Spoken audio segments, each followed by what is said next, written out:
মনোনয়নপত্র দাখিল করলেন চাঁপাইনবাবগঞ্জ ২ আসনে ড. মিজানুর রহমান। চাঁপাইনবাবগঞ্জ থেকে মুহাম্মদ কাউসার আলী প্রতিবেদনে।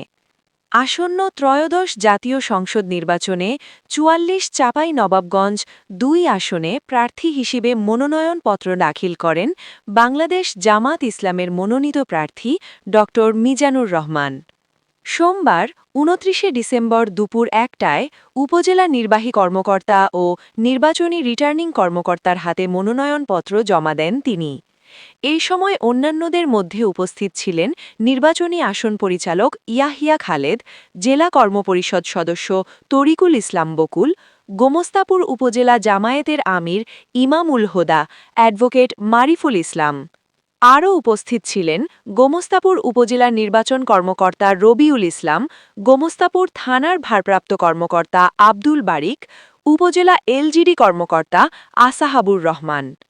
মনোনয়নপত্র দাখিলের পর সাংবাদিকদের উদ্দেশ্যে দাঁড়িপাল্লা মার্কার প্রার্থী ড. মিজানুর রহমান বলেন, নিরপেক্ষভাবে হবে, নির্বাচন কমিশন সেই পরিবেশ নিশ্চিত করবে ইনশাআল্লাহ।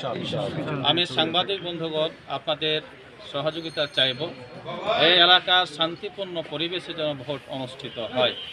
আপনারা রিপোর্ট করার ক্ষেত্রেও নিরপেক্ষভাবে রিপোর্ট করবেন, এই প্রত্যাশা আপনাদের কাছে চাচ্ছি। সুষ্ঠু ও আনন্দঘন পরিবেশে নির্বাচন অনুষ্ঠানের জন্য লেভেল প্লেয়িং ফিল্ড তৈরি করা প্রয়োজন। মানুষ যাতে ভয়হীনভাবে ভোট দিতে পারে সেই ধরনের পরিবেশ সৃষ্টি করতে হবে। এলাকার সম্মানিত ভোটাররা দল ও ব্যক্তির যোগ্যতা ও সংগ্রাম দেখে ভোট দেবেন, এটাই কামনা করেন প্রার্থী এবং সাংবাদিকদের কাছে তিনি নিরপেক্ষ সংবাদ আশা করেন।